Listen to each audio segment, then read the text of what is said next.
Paano nga ba malaman kung buhay ang inyong mga medalyon o agimat? Hello, what's up? Your best here. Sa video na ito ay pag-usapan natin ang mga katanungan na lately ay aking natatanggap. Papaano nga raw bang malalaman kung buhay ang inyong tangang agimat o medalyon o anting-anting? Kaya kung bago ka pa lamang sa aking channel ay huwag mong kalimutan na pindutin ang subscribe button at ang notification bell para lagi kang updated sa aking mga bagong uploads. Maraming uri ng agimat, iba-ibang anyo, klase at mga gamit. At iba-iba rin ang mga lakas, kakayanan at level ng kapangyarihan. Maraming antingero ang nakakaalam na ang ilang agimat ay hindi na pinapakain ng dasal o debosyon. Subalit karamihan ay kailangang alagaan ng dasal, orasyon at mga panalangin. Gaya natin, kailangan din ng mga agimat ng pagkaing dasal o orasyon na magpapanatili o magbibigay dito ng lakas at bisa upang magamit mong proteksyon sa pang-araw-araw na buhay. Subalit para sa mga baguhan pa lamang o nag-aaral ng mga karunungang lihim, mayroon silang mga katanungan na madalas ay nagiging komplikado. Isa na nga dito ay kung papaano malaman kung buhay ba ang kailang hawak na agimat at medalyon. Maraming paraan para malaman kung buhay nga ba o may bisa ang inyong medalyon. Isa na nga dito ang pagbaril sa medalyon. Kung ang inyong medalyon ay may kapangyarihan sa bala, sa kabal o sa tagaliwas. Narito ang 10 palatandaan na buhay at may bisa pa ang inyong agimat o medalyon. Una, mainit ito kapag nadidikit sa inyong balat o kapag nahahawakan. Pangalawa, ikaw ay maaring kinikilabutan o tumataas ang iyong balahibo kapag suot-suot mo ang medalyon o kapag dinadasal mo ang lihim na dasal ng iyong medalyon. Pangatlo, minsan ay animoy mayroon itong pulso o tumitibok. Pang-apat, mayroong animoy enerhiya o kuryente na dumadaloy sa iyong katawan sa tuwing hawak-hawak mo ang medalyon sa iyong kanang kamay. Pang-lima, kapag suot mo ito ay parabang may kumakausap sa iyong isipan. Ito ay maaring isang mensahe, babala o warning para sa iyo. Pang-anim, may mga pagkakataon din na maaring magpakita ito sa iyong mga panaginip at kausapin ka.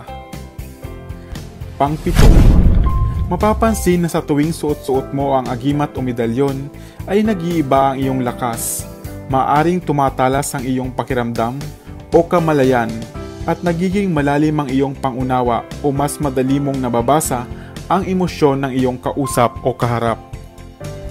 Pang-8, sa mga taong may bukas na third eye, ay maaari nilang masabi o makita kung buhay pa ang iyong agimat, sapagkat nakikita nila ang aura nito o mga gabay, maging ito man ay masama o mabuti. Pang-9, lalayuan ka ng mga mangkukulam at hindi nila magagawang makipagtitigan sa iyo, sapagkat masisilaw sila at mapapaso ng iyong presensya o aura. At ang pang-10, maaari ding matakot sa iyo ang mga masamang elemento o espiritu sapagkat hindi nila magagawang lumapit sa iyo. Tandaan na maaring ilan lamang sa mga ito ang maaari mong maranasan sapagkat iba-iba ang uri ng mga medalyon at agimat. At lagi ring isaisip na maaring manghina o mawala ng bisa ang inyong medalyon lalo na at ito ay lagi mong nagagawa ng mga bawal.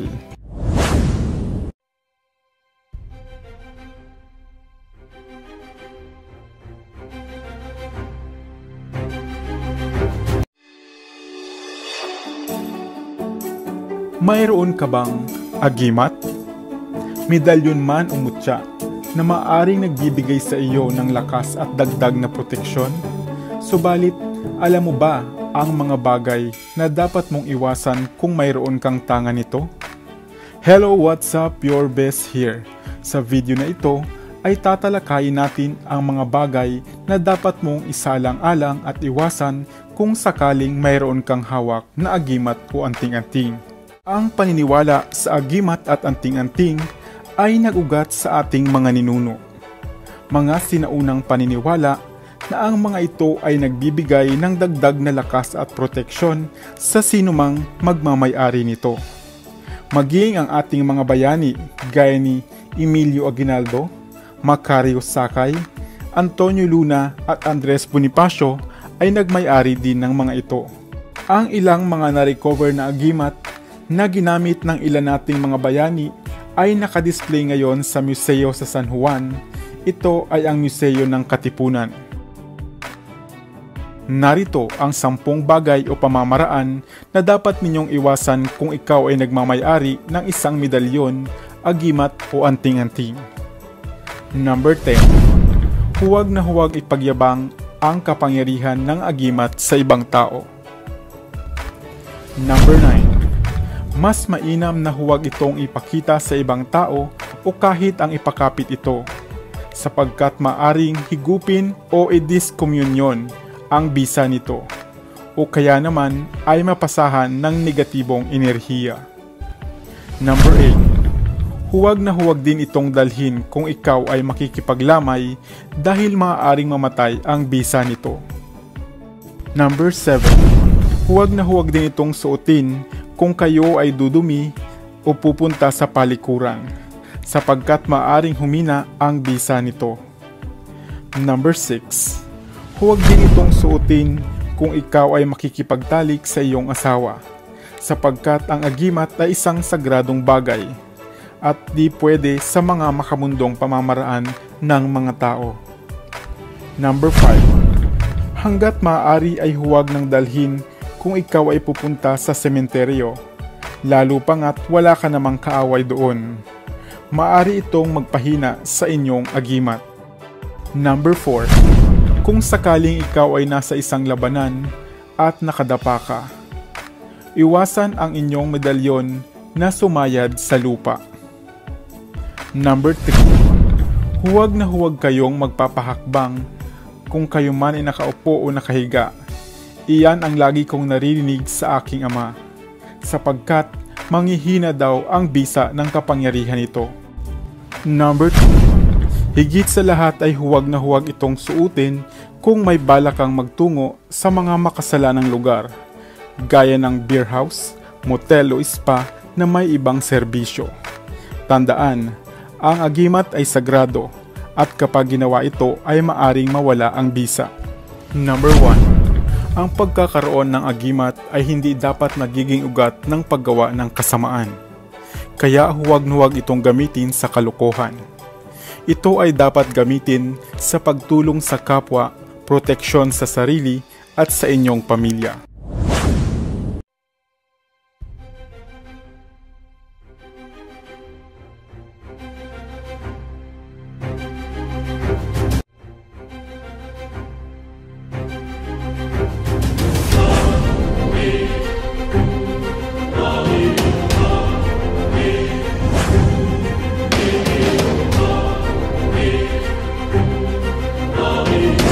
Mayroon ka bang tangang agimat o anting-anting sa anyo ng mga medalyon?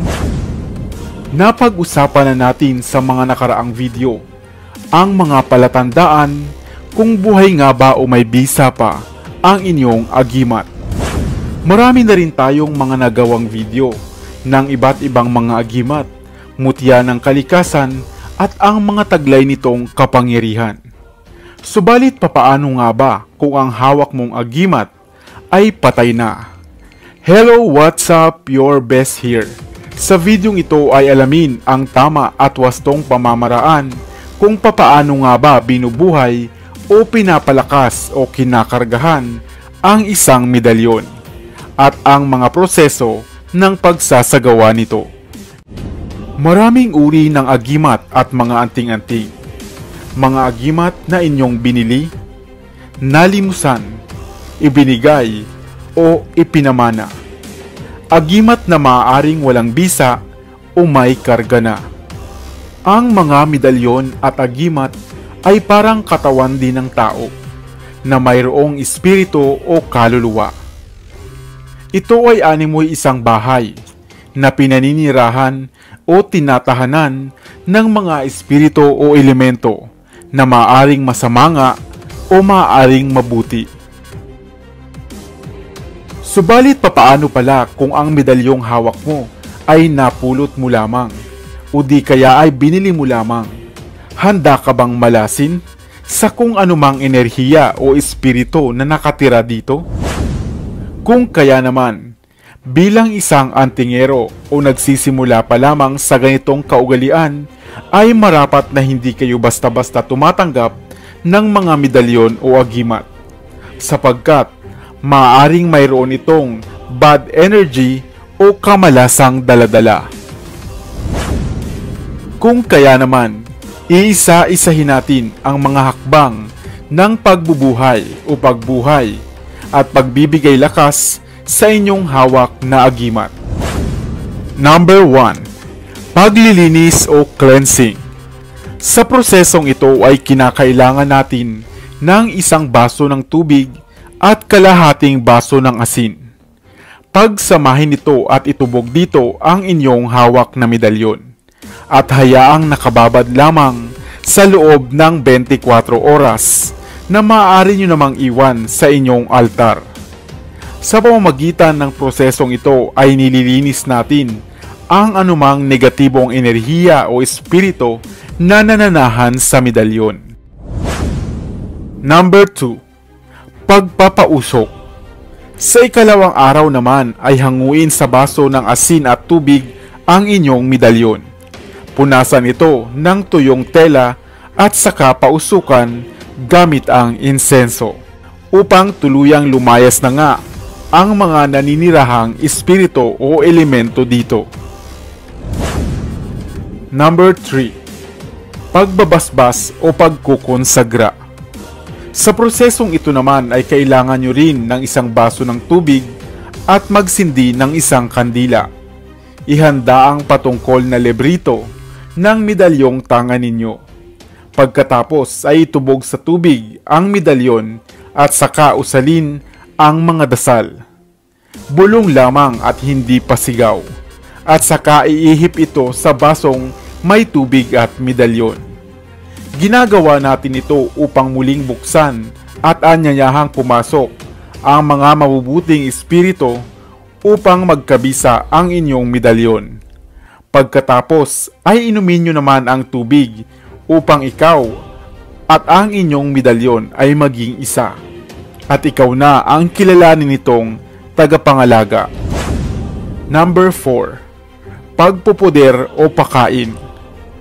Kailangan naman ninyo ng kamangyan at muli ay pausukan ito.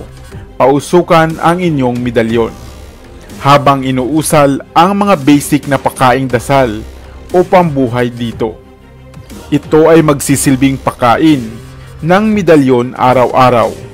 Ginagawa rin ito sa mga divinong oras o makapangyarihang oras gaya ng alas 12, alas 3, alas 6 o alas 9. Number 5. Pagsasara. Matapos naman ng mga isinagawang orasyon, poder at pakain, ay marapat na isara o isil ang medalyon ng isang dasal. Pagkatapos ay obserbahan ang inyong medalyon sa bawat araw na daraan. Ito ay unti-unti nang lalakas na animoy nagtataglay ng enerhiya o voltahe na gagapang sa inyong kamay tuwing ito ay inyong hahawakan. Gamitin lamang sa mabuti ang inyong medalyon at huwag na huwag ipagyayabang. At syempre, palakasin ang pananampalataya sa may kapal.